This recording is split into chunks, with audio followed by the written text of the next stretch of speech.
Bueno, yo, digamos, venía... Primero, gracias chicas, la verdad que me encantaron las dos presentaciones, las dos ideas, sobre todo la energía y la verdad que es un orgullo que se esté generando estas cosas.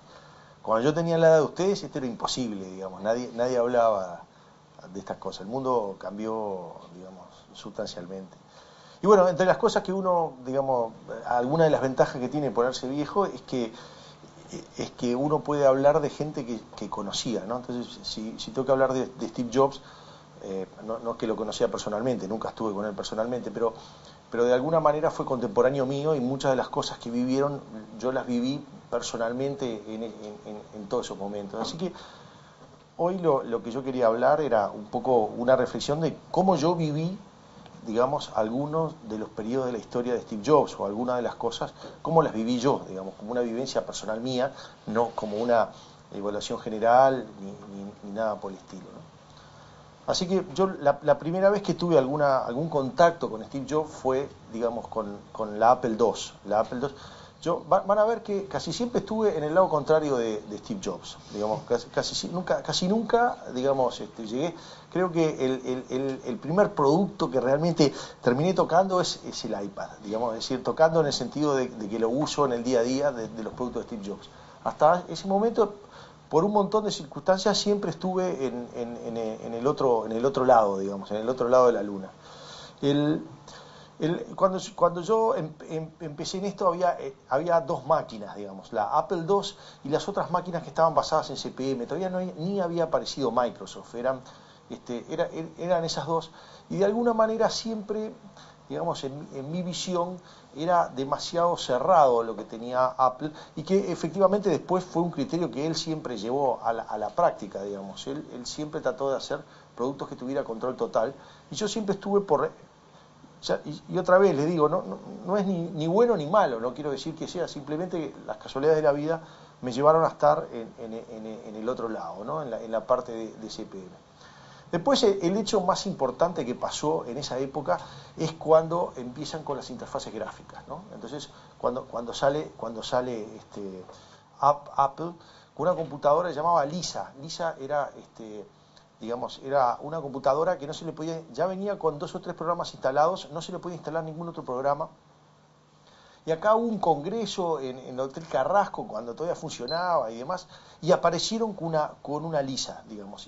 Fue la primera vez que vi, digamos, un mouse y digamos, ese tipo de cosas.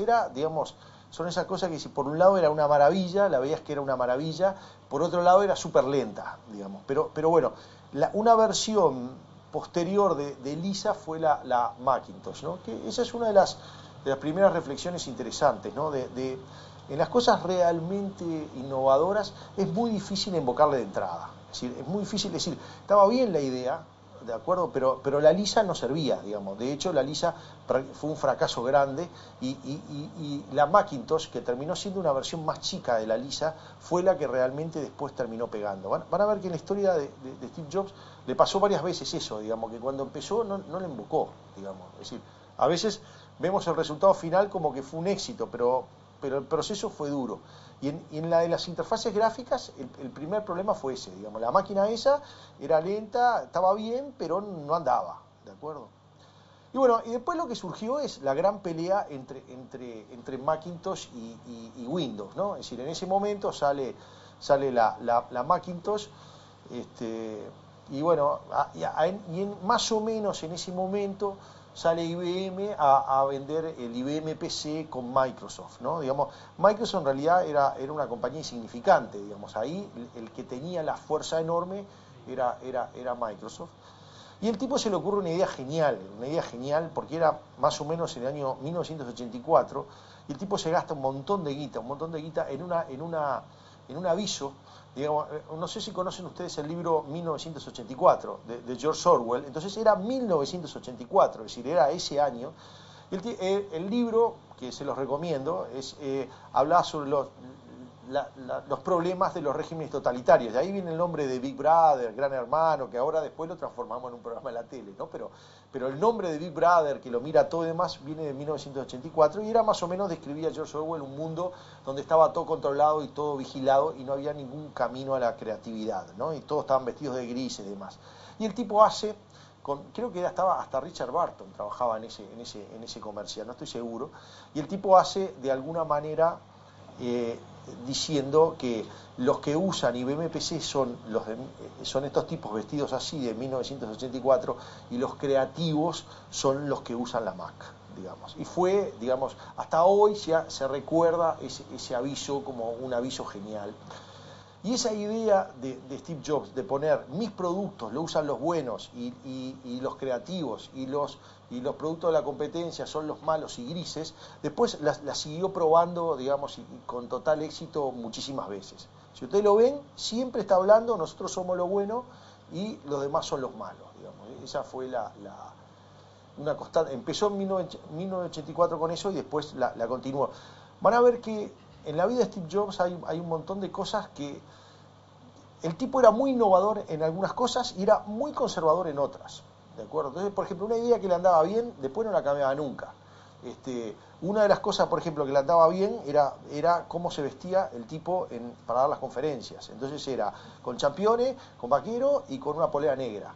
Y eso lo repetía siempre, digamos, ¿no? Es decir, una vez que le empezó a andar el tema, incluso contrató un japonés para que le diseñara las poleras con el interés que tenía el detalle, contrató un japonés para que le hiciera ese tipo ¿cómo es? De poleras y demás. Y después nunca cambió, nunca, se vestió siempre igual, desde el primer keynote que empezó con eso hasta el último, digamos. De alguna manera armaba, si ustedes quieren, una rutina que todo el mundo más o menos esperaba. Era muy bueno en ese tipo de cosas. Pero bueno, en ese momento sale, digamos, era, digamos, IBM el malo y Apple el bueno, digamos, y bueno, empieza esa pelea y ahí empieza a crecer Microsoft. Microsoft hasta ese momento era una compañía más o menos irrelevante en el mundo de software. Es decir, lo que tenía un intérprete de BASIC, después empieza a pegarla cuando consigue tener el sistema operativo del IBM PC, pero no era una, digamos, si uno hablaba de IBM y hablaba de Apple, Microsoft no era relevante, hasta que comienza a tomar fuerza y los tipos empiezan a sacando Windows, la interfase gráfica. Yo le digo como yo lo viví en ese momento, digamos, es decir, le puedo decir cómo lo vivió Steve Jobs, digamos, de la forma que lo vivió Steve Jobs es, estos tipos me están robando la idea. Estos me están robando la idea y yo les voy a hacer un juicio y de hecho les hizo un juicio porque le estaban robando la idea, ¿de acuerdo? Yo les cuento cómo la viví yo, digamos, es decir, ambos le robaron la misma idea a los tipos de Xerox, ¿no? Es decir, en realidad fue quien llegó más rápido, es decir, no fue una idea específica de Apple la interfase gráfica, tampoco fue de Microsoft, la realidad es que lo había inventado otro y me parece que también la realidad es algo típico de la invención de la tecnología. Es muy difícil conseguir algo de la nada. Esto siempre está basado en subirse arriba de otra idea y de ir generando otra idea y demás.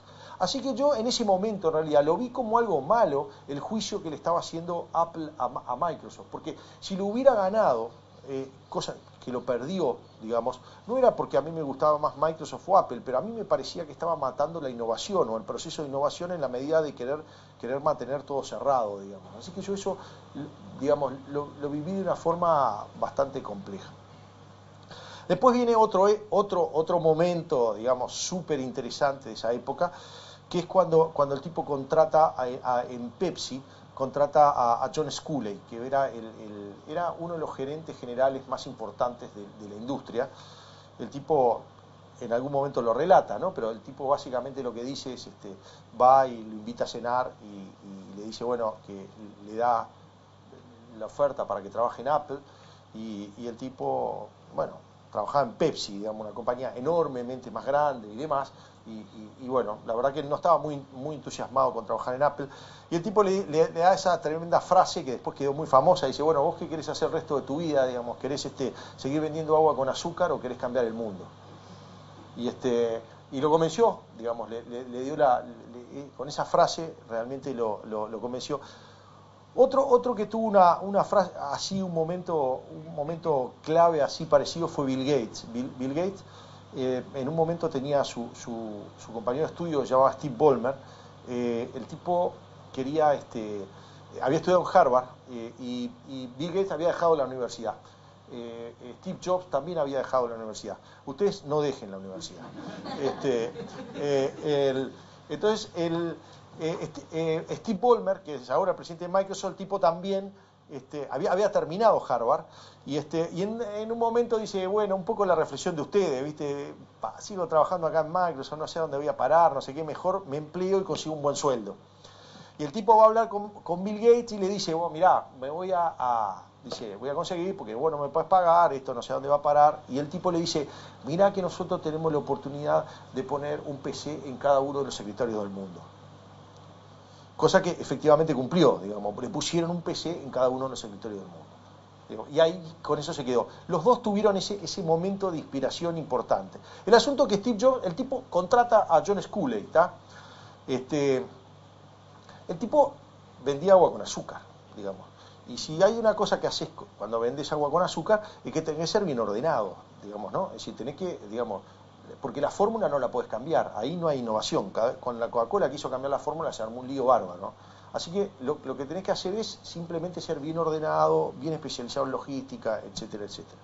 Cuando el tipo va a Apple, se encuentra con lo opuesto de algo bien organizado, digamos. Es decir, Steve Jobs, digamos, que después él lo relata en su famoso discurso de Stanford, le dice, lo echaron, a mí me echaron, digamos, sí, lo echaron, digamos, esa parte es verdad. Ahora, la otra parte que es verdad es que el tipo era durísimo trabajar con él, digamos, así que los tipos lo echaron y varios estaban contentos que le hubieran echado, digamos, primero que en su juventud era un tipo bastante caprichoso y bastante duro, digamos, es decir, el tipo, por ejemplo, no quería usar procesadores Intel. Decisión que le costó el crecimiento de Microsoft hasta la década del 90. Es decir, hasta la década del 90 el tipo decidió que no iba a tener procesadores Intel. Y no iba a tener procesadores Intel porque a él se le ocurría que no iba a tener procesadores Intel. ¿De acuerdo? Y ese fue, digamos, esa fue de las perdidas que te decía, digamos, hoy en retrospectiva fue una mala decisión. Bueno, pero el asunto final era que en ese momento el tipo el tipo termina una pelea y lo terminan echando. Que fue un ejemplo de libro, yo lo uso, yo tengo una charla sobre las organizaciones y una de las cosas que siempre cuento es esa historia de cuando John Sculley lo termina echando a Steve Jobs, ¿no?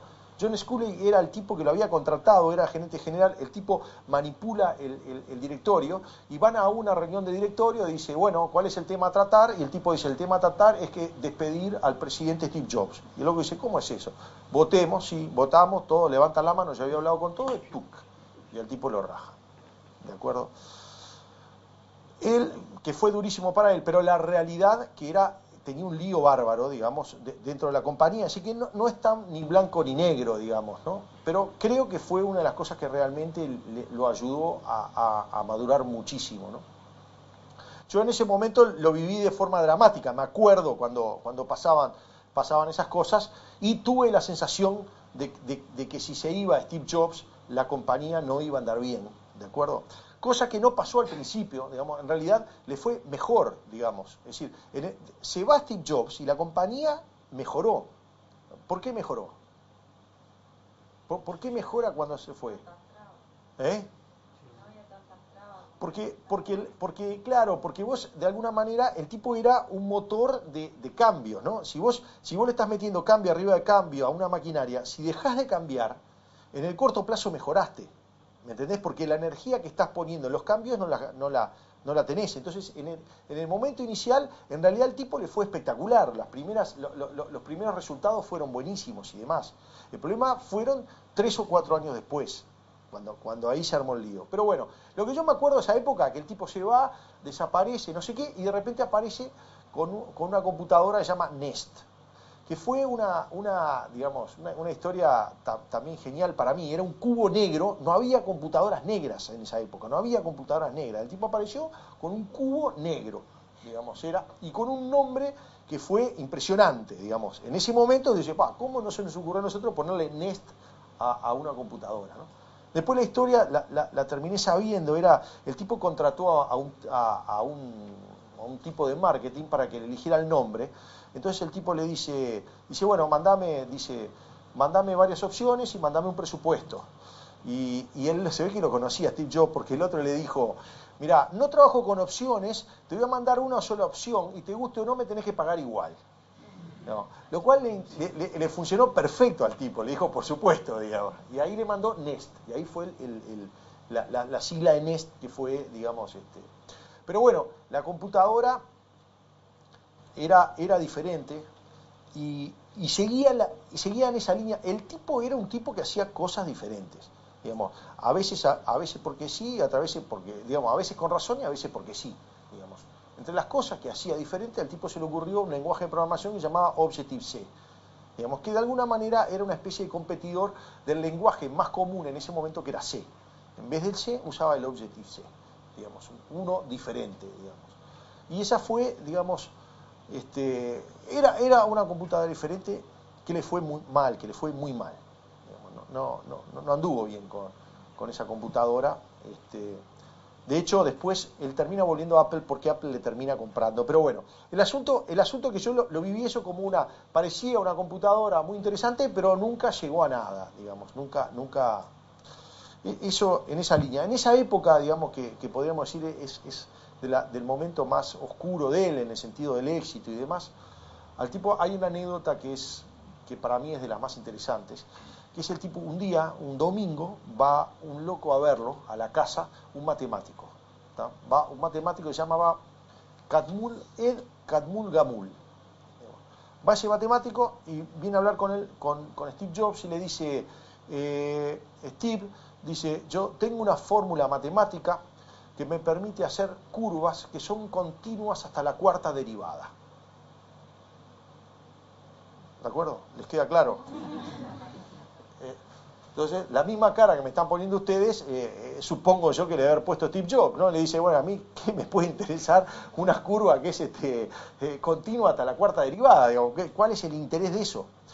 Entonces dice, lo que pasa es que si una curva es continua hasta la cuarta derivada, es bastante redondita. Digamos, queda, lo que quiere decir, el efecto es que es bien redondita. Y de acuerdo, está bien. ¿Y para qué puede servir? Dice, bueno, puede servir para dos cosas. Dice, para diseñar árboles de leva de los autos. El árbol de leva es una cosa que es una curva bien redondita. Si no fuera redondita, el auto se rompe. ¿De acuerdo? Sirve para eso, o ¿para qué otra cosa sirve? No. ¿Saben para qué? No. No. ¿Qué? No. Para dibujar caras humanas. Entonces el tipo dice, podemos hacer un dibujo animado mucho más por computadora, mucho más real de lo que se pueden hacer en lo que se está haciendo hasta ahora. Y el tipo le dice, esa me gustó, dice, ¿qué necesitamos? Tenemos que comprar Lucasfilm, que vale $500 millones. Y el tipo dijo, te doy los 500 palos. Y le dio los $500 millones en un domingo. ¿De acuerdo? Es decir, no hubo presentarme el business plan, el modelo de negocio. Es decir, el tipo le dijo que tenía una curva que era continua hasta la cuarta derivada, ¿no? Así que, bueno, esa es otra de las cosas bien interesantes, ¿no? Digamos, a veces hay que tener una intuición para lo que podía hacer. Eso fue, con eso fundaron Pixar, digamos. ¿Lo qué? Sí, puede ser. El asunto que, digamos, el asunto que fue una cosa, digamos, totalmente fuera de lo normal, ¿no? Digamos, y típico de un tipo que tiene una tremenda intuición, digamos. Es decir, y además un tipo que no tenía, es decir, que en ese momento $500 millones era su época mala, ¿me entendés? Digamos, no era, digamos, no era que vos digas, ya había hecho varias de esas locuras, digamos. En la década del 80, el MIT, el Instituto Tecnológico Massachusetts, quería fundar lo que se llama un Media Lab de Negroponte, y él fue y le dio $100 millones para fundarlo. Y después creó una amistad bastante grande que se terminaron juntando con el tema del OLPC y con las ceibalitas.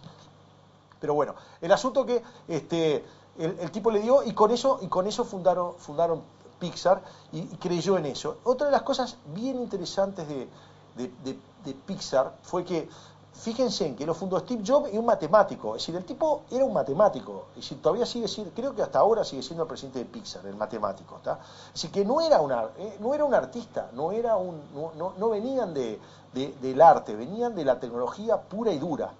Y entre las cosas que el tipo hizo en Pixar es, todos los funcionarios de Pixar tienen que hacer cursos de teatro y tienen que hacer o guionistas o actores o directores o, digamos, y les obligó a cualquiera, digamos, es decir, cualquiera, sea el matemático, sea esto, lo otro, todos creó, digamos, una cultura de arte en la compañía. Cualquiera que sea que entrara a esa compañía tenía que saber de arte. Por más que no fuera digamos, a hacer nada específico de arte dentro de una película, pero todos tenían que tener esa...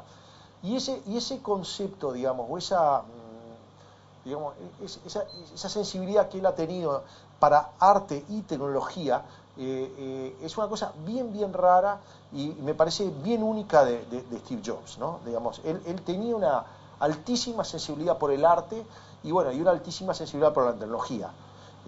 Es muy difícil, digamos, tener esas dos cosas, ¿no? Digamos, yo, por ejemplo, me identifico mucho más con la tecnología y soy un bruto tremendo con el arte, digamos. En mi vida, digamos, hubiera tomado la decisión de Steve Jobs, digamos. Steve Jobs, cuando estaba en facultad, el tipo dijo, no me sirve de nada lo que me están enseñando acá, lo cual era típico que él dijera eso. Entonces dice, entonces voy a tomar las clases que me gusta y el tipo va a hacer un curso de qué. ¿Eh? No, ¿de qué? De caligrafía, ¿me entiendes? Es decir, de caligrafía, es decir, lo peor del mundo, ¿no? Digamos, es decir, me manda a estudiar caligrafía, es hacer la letra redondita y, digamos, es decir, el tipo tenía esa vibración por las dos cosas a la vez, es decir, tenía de alguna manera ese espíritu generalista que me parece que es fundamental, ¿no? Bueno, eso fue lo de, ya con Pixar ya había empezado a cambiarle la derivada, digamos, ya empezaba. Y ahí, pero con Nest le iba mal y en ese momento a Apple le iba cada vez peor y bueno, y entonces el asunto que iban a echar a un tipo creo que se llamaba Meglio, que era el presidente de Apple, lo iban a echar. Yo estaba convencido de que la compañía se fundía, digamos, que no tenía absolutamente ninguna posibilidad de nada. Y ahí el tipo lo contratan, ¿tá? Y hacen una cosa insólita, que es, lo contratan de vuelta, él había sido el fundador, al tipo lo contratan de vuelta y le dan la tarjeta, le dan el cargo de presidente interino. ¿Tá? Es decir, ¿me entendés? Es como que dice, bueno, te contratamos, flaco, pero vamos a ver cómo andás, ¿no? Digamos. Y cuando lo contratan, el tipo hace una de las maniobras, me parece, digamos, que no hubiera hecho cuando era más joven y que ya en ese momento me parece que demostraba una madurez bien importante de él, digamos. Como, yo creo que fue un camino de un tipo muy inflexible a un tipo bastante más flexible sobre el final de su vida. Y una de las maniobras que demostró su flexibilidad fue que cuando el tipo asume, el primero que va a hablar, antes de que asuma, antes va a hablar con Bill Gates. Bill Gates, en ese momento uno lo veía como estaba Bill Gates y Steve Jobs en la década del 80, en la década del 90 ya no estaba más Steve Jobs, es decir, Bill Gates de alguna manera había sido una aplanadora que había pasado por arriba y Steve Jobs era un tipo del pasado, digamos, en la década del 90 se lo veía así, digamos, un tipo totalmente derrotado que no tenía... Bueno, y el tipo va a hablar con Bill Gates y el tipo le dice, y otra vez, ¿no? Esas frases fuertes, le dice, miren, si Apple se funde, a vos se te va a complicar todavía más el juicio antimonopolio. Dice, así que a vos no te conviene que Apple se funda. El tipo le dice, tenés razón, ¿qué querés? Y el tipo le dijo, 125 millones de dólares. Y Bill Gates le dijo, ningún problema, te doy 125 millones de dólares. En contraposición, dame acciones de Apple. ¿De acuerdo? Entonces el tipo, Bill Gates, terminó comprando acciones de Apple cuando no valían nada, ¿no? Por 125 millones de dólares. Algunos años después la vendió a 500 millones de dólares.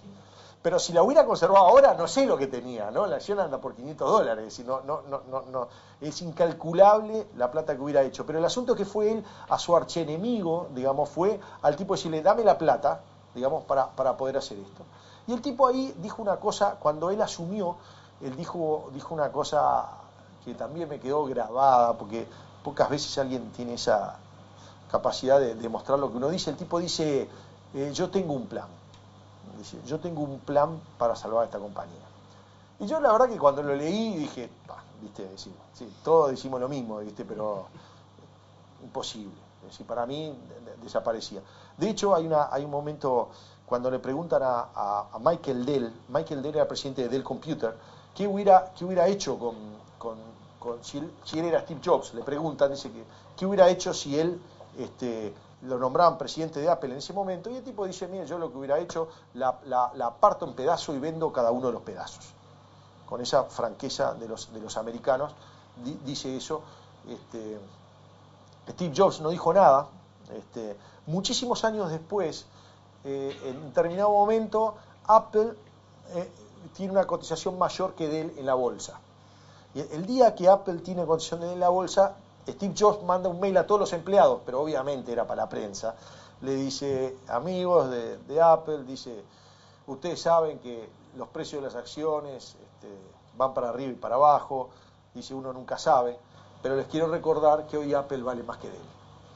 Es decir, el tipo le había quedado grabado el momento ese. Bueno, el asunto que el tipo decía que tenía un plan, el tipo sale con el plan, y el plan era que, ¿cuál era el plan? ¿Saben? ¿Cuál era el plan? Un iPod. ¿Tá? Sale con un iPod. ¿Tá? El iPod,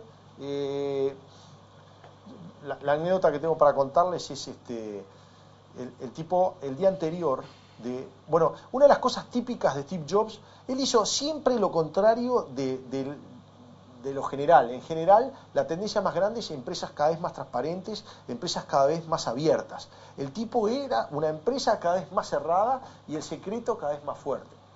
De hecho, por ejemplo, de las cosas que saben ahora, es a los nuevos empleados lo que le hacían era hacer proyectos falsos, es decir, diseñar productos que eran falsos, digamos. Lo único que estaban haciéndolo para probar la lealtad de los tipos. Es decir, al principio, como no confiaban en vos entrabas y hacías un producto, después no era nada, era falso, digamos. Pero era para ver si empezabas a comentar, o había rumores, bueno, entonces estabas hablando, digamos, ¿no? Es decir, hizo siempre absolutamente todo lo contrario. En todas las demás compañías, cada vez más transparente, cada vez más abierto, todos se saben lo que está haciendo, con el tipo era cerrado. El asunto que era súper cerrado, el día anterior del lanzamiento del iPad, junta a una serie de periodistas y les da un iPod a cada uno. Uno de esos tipos, ese día de noche tenía una cena de caridad con Bill Gates. Entonces el tipo va con el iPod, ¿tá? Entonces van a la cena, Cuando termina, estaba en la mesa de Bill Gates, cuando termina, le da el iPod. ¿Tá? Le dice, mira, esto es lo que va a lanzar mañana Steve Jobs. ¿Tá? Dice que el tipo lo miró. ¿Se acuerdan que tenía una ruedita? Lo que tenía era la ruedita, ¿no? Entonces el tipo lo mira y le dice, ¿esto va a correr con software de Microsoft? El tipo le dijo, no. Y Bill Gates dijo, como diciendo, se nos complicó. Bill Gates se dio cuenta enseguida que el iPod iba a ser un éxito. Pero el mercado no. Digamos, el lanzamiento del iPod fue, digamos, un fracaso. Digamos, es decir, las ventas fueron malas. Digamos, digamos, malas no, pero no fueron nada del otro mundo. Digamos, es un mercado de MP3 y había un montón, digamos, y no le fue demasiado bien. De hecho, no pasó nada hasta que 2 años después el tipo inventa otra cosa, que es el iTunes, que es el tema de comprar la música a $1, ¿no? Y hace una revolución, es decir, observen, ¿no? Había tocado las computadoras y la había transformado con ventanas y mouse. Había tocado los dibujitos animados y prácticamente hizo desaparecer a todos los que dibujaban a mano y lo hizo automático. Y ahora estaba tocando el mundo de la música y hacía que terminó la piratería. Digamos, y terminó la piratería de la forma más obvia, digamos, es decir, no la terminó, pero la disminuyó brutalmente de la forma más obvia. Dice, si me sale $1 la canción, prefiero comprar el dólar y no estar teniendo problema de lo que voy a bajar. Es decir, había hecho Y la unión de esas dos cosas, la unión del iPod con el iTunes, es lo que hace explotar la compañía. Es decir, el iPod solo no fue un éxito. Hoy lo vemos como un éxito, pero si uno ve en las ventas, al principio no pasó nada. Pero cuando juntó las dos cosas, ahí la compañía explotó. Digamos. Más o menos en ese momento el tipo toma la decisión de que las Mac empiezan a usar procesadores Intel. Entonces eso implica que las computadoras Mac pueden rodar en paralelo Windows, y con eso empieza a levantar nuevamente las ventas de Mac. Es decir, él levanta una propia restricción que él había hecho cuando tenía 20 años, digamos, y bueno, más tarde el tipo dijo, la levanto y empieza a trabajar con procesadores Intel, ¿no? Y bueno, y ahí empieza, digamos, un final, podemos decir, a toda velocidad, ¿no? Un final impresionante, digamos. Yo me acuerdo después el otro hecho interesante, pero miren, si quieren, hasta ahí yo había sido un testigo bastante lejano de sus productos, digamos. No había tenido nunca una Mac, no soy demasiado amante de la música, así que nunca tuve un iPod, de hecho no tenía ningún MP3, digamos. Es decir que no, la verdad que era bastante lejano de eso, hasta que en enero del año 2007 el tipo hace en esas presentaciones que yo le decía que tenían toda una liturgia bastante igual, el tipo siempre vestido igual, más o menos las presentaciones eran similares, y siempre más o menos en algún momento decía, y una cosa más. Y cuando decía, una cosa más, explotaba la gente, porque ya sabía lo que iba a pasar. Es decir, ya sabía que ahí venía el anuncio principal. Y el anuncio principal, que el tipo sale en enero del 2007, es un teléfono, digamos. Y yo me acuerdo, porque yo estaba de vacaciones, y me llaman, un muchacho de Artech, y me dice, escuchame, dice, Apple acaba de anunciar un teléfono. Le digo, es imposible que le pueda ir bien a Apple con un teléfono, digamos. Es decir, nunca había hecho, es decir, era imposible que pudiera ser un teléfono mejor que Nokia, mejor que Motorola, mejor que los incumbentes, digamos, ¿no? Es decir, si no tenía absolutamente ninguna experiencia en hacer un teléfono, nunca había hecho un teléfono, ni ha parecido a un teléfono, y estaba compitiendo con tipos enormes, monstruosos, que vivían siempre y habían tenido un éxito impresionante haciendo teléfonos. ¿De acuerdo? Bueno, de hecho fue ignorado, digamos, el lanzamiento por esos incumbentes, y esa es otra de las cosas que me parecen relevantes para tener en cuenta en el mundo de hoy, digamos. Es decir, en el mundo de hoy, el hecho de ser enorme, el hecho de ser un incumbente y dominar un mercado totalmente controlado, no significa absolutamente nada. Es más, en el futuro va a significar cada vez menos, digamos. Y si hay alguien que, digamos, alguna vez lo dijo, dice, en algún momento le preguntaron a Bill Gates, y por eso le comento, porque de alguna manera son personalidades que han seguido líneas parecidas, y el tipo en un momento le dicen cuál es el miedo qué miedo él tenía, ¿no? Digamos, de qué compañía, ¿no? En ese momento eran los Reyes, y le dice, no, yo tengo miedo de una startup en Kuala Lumpur. Es decir, que a veces es mucho más peligroso eso, digamos, una startup en Kuala Lumpur o en Montevideo, ¿de acuerdo?, que una gran compañía con otra que ya vienen compitiendo hace muchos años. El asunto que fue, digamos, el comportamiento fue, otra vez, también de libro, fue ignorado por los grandes competidores. Ni Nokia, ni BlackBerry, ninguno de esos consideró relevante, ni yo, digamos, consideraron relevantes ese teléfono. ¿De acuerdo? Bueno, Nokia terminó haciendo un acuerdo ahora con Microsoft, que es lo que siempre había tratado de evitar en toda su vida, y está